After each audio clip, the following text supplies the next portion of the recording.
Peștera Sfântului Ilie Tezviteanu, de pe Muntele Carmel. Aici unde el s-a nevoit ani de zile. Și aici unde aducea corbul de mâncare și apă de băut.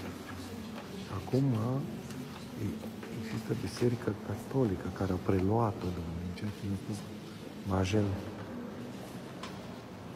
Deci ei practic au cumpărat-o. Au cumpărat pământul în perioada cruciaților.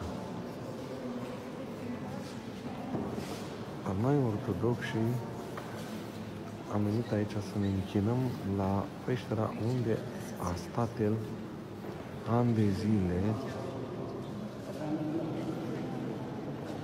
și unde a luptat Sfântul Ilie cu zeul Baha.